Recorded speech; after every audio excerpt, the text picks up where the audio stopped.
वंदे मातरम। नमस्कार, जय श्री राम। आखिर अमेरिका ईरान का युद्ध, अमेरिका इज़राइल और ईरान का ट्रेंगुलर, ये उस मुकाम पर आ गया है जहां पूरी दुनिया परेशान है। एक तरफ ट्रंप है जो अपनी ज़िद, अपने नित नए वक्तव्य, नित नए आइडियोलॉजी, नित नए टाइमिंग, नित नए अपने पैंतरों के कारण से दुनिया भर में प्रचारित हो रहे हैं। दूसरी ओर इज़राइल के नेतन्याहू अपने तरीके से अपने जीवन और मरण के प्रश्न अपने राष्ट्र के संदर्भ में ले रहे हैं, क्योंकि उनके लिए तो, इज़राइल के लिए तो ईरान से लड़ना अस्तित्व की लड़ाई है। अमेरिका के लिए प्रदर्शन और वैश्विक दादागिरी, वैश्विक दबंगता, वैश्विक प्रभुता, संप्रभुत्व, वैश्विक रूप से अपनी लीडरशिप बताना, हम ही पूरी दुनिया के नियंता हैं, हम ही पूरी दुनिया के निर्णायक हैं, ये बताने के लिए अमेरिका का वहाँ पर जो कुछ हो रहा है वो हो रहा है। लेकिन इज़राइल का तो खुद को बचाने के लिए है। भाई, इज़राइल भी लगभग यही 70-75 साल पहले आज़ाद हुआ है।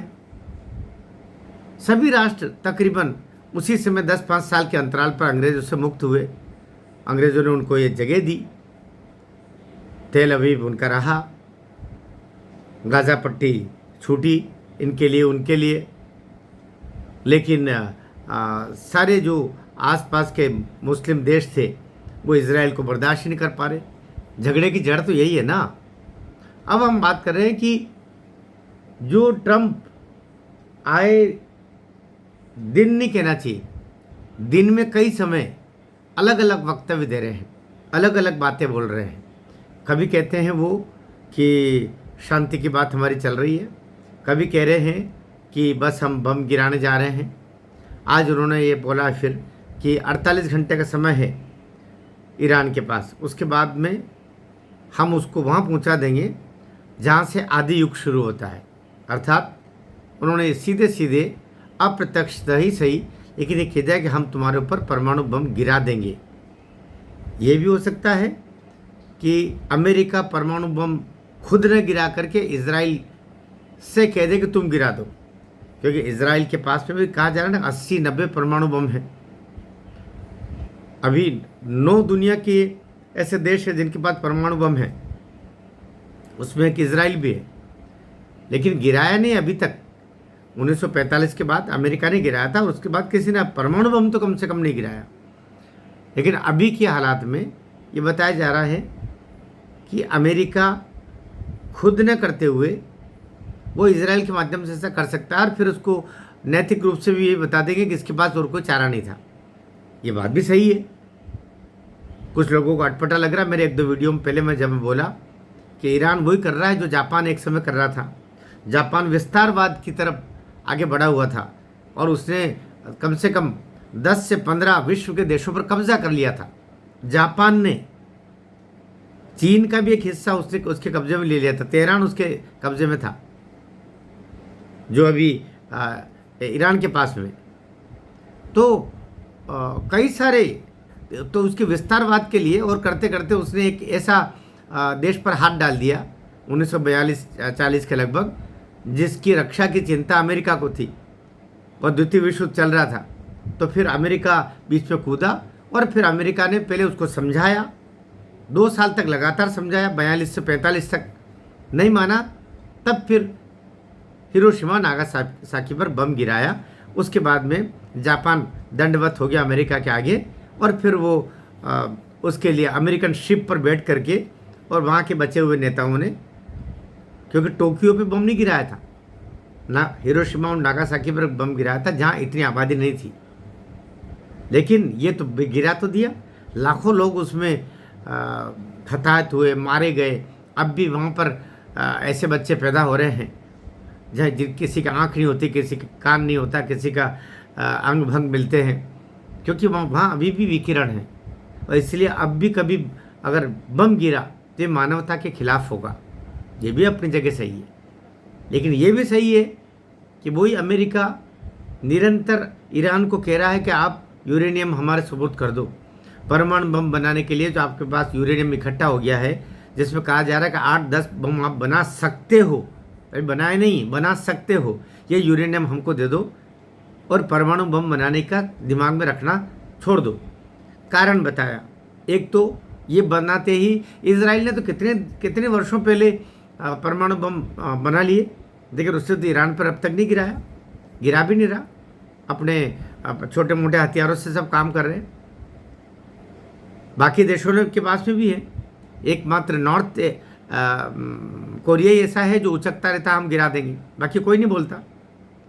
भारत पाकिस्तान में कुछ होता तो पाकिस्तान ही उचक उचक के बोलता है, भारत नहीं बोलता। भारत ये कहता है कि हमने फिर दिवाली के लिए नहीं रखे। अभी बात चल रही है अमेरिका के राष्ट्रपति की। अमेरिका के राष्ट्रपति ट्रंप जी के ऊपर ये कहा जा रहा है कि इनको एक गंभीर बीमारी है। पहले तो बताया गया कि वो बीमारी सामान्यतः नसों की बीमारी है, जो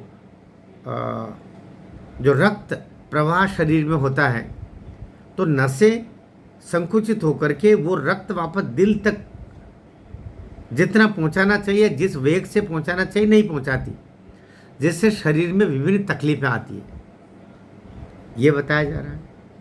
दूसरा, एक इससे भी ज़्यादा गंभीर जो बीमारी जिसके कारण से उनके बर्ताव में परिवर्तन आया है, ऐसा लोग बता रहे हैं, वो ही मनोवैज्ञानिकों ने बताया है, वो है fronto temporal dementia. Fronto temporal dementia, FTD। ये एक किस्म की मानसिक बीमारी है जो, और ये मैं नहीं कह रहा हूँ, डॉक्टर हैरी सगल और डॉक्टर गार्टनर, ये अमेरिका के ही बड़े, दुनिया के बड़े मनोवैज्ञानिक डॉक्टर माने गए हैं, साइकोलॉजिस्ट माने गए हैं। उनके द्वारा ये कहा कि ये एक गंभीर बीमारी है, और लेकिन ट्रंप इसको स्वीकार नहीं कर रहे हैं। लेकिन ट्रंप का बर्ताव, जो बचकाने बर्ताव कई दफ़े बार वो कर रहे हैं, कई दफ़े वक्तव्यों में हेर फेर कर रहे हैं। अभी अमेरिका के दो जो उनके सेना के सबसे प्रमुख अधिकारी थे, उनको घर बिठा दिया, दूसरे लोगों को रख लिया। अभी वक्तव्य में भी लगातार ईरान के साथ कुछ तो भी वक्तव्य दे रहे हैं। तो क्या ये वो बीमारी के कारण से तो नहीं हो रहा? ये जो फ्रंटो टेम्पोरल डिमेंशिया है, इस कारण से तो नहीं हो रहा?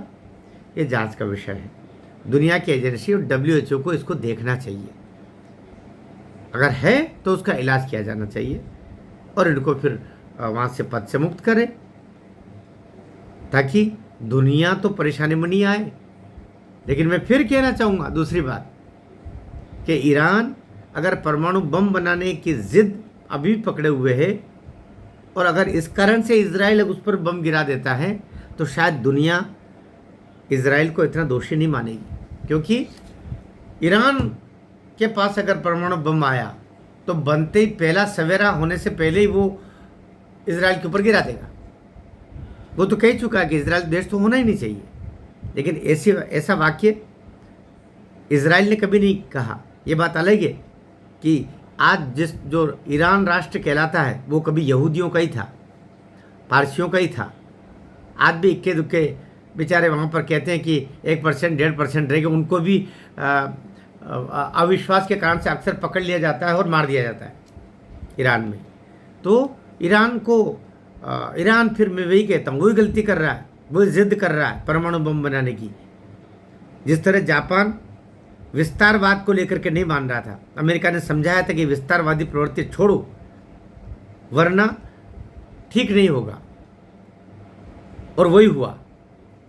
ईरान को भी इसी तरीके से लगातार, लगभग 1 महीना हो गया, 1 महीने से अधिक समय होने जा रहा है युद्ध को, लेकिन लगातार अमेरिका समझा रहा है, लगातार वार्निंग दे रहा है। ऐसे उस समय भी जापान को वार्निंग देती हो, तब जापान के ऊपर हिरोशिमा नागासाकी के ऊपर बम गिराने का कारण और था। जापान के साथ प्रसंग विस्तारवाद का था, ईरान के साथ कारण परमाणु बम बनाने के लिए यूरेनियम बनाना और परमाणु बम बनाना।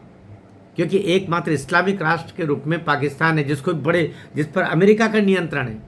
नहीं तो ये तो अभी हर दिन उठ के किसी देश के ऊपर गिरा दे ये भी। और ईरान के पास में अगर ये हुआ तो दिक्कत की बात है कि वो इजराइल तो दुश्मन उसका है ही। पास के जितने भी हैं आपके UAE, अब सऊदी, ये जितने इराक, सबसे तो दुश्मनी ठाने हुए वो तो सबको नष्ट कर देगा और आखिर में खुद को नष्ट कर लेगा। इसलिए उसको परमाणु बम बनाने के लिए गर्जना की जा रही है, मनाही की जा रही है।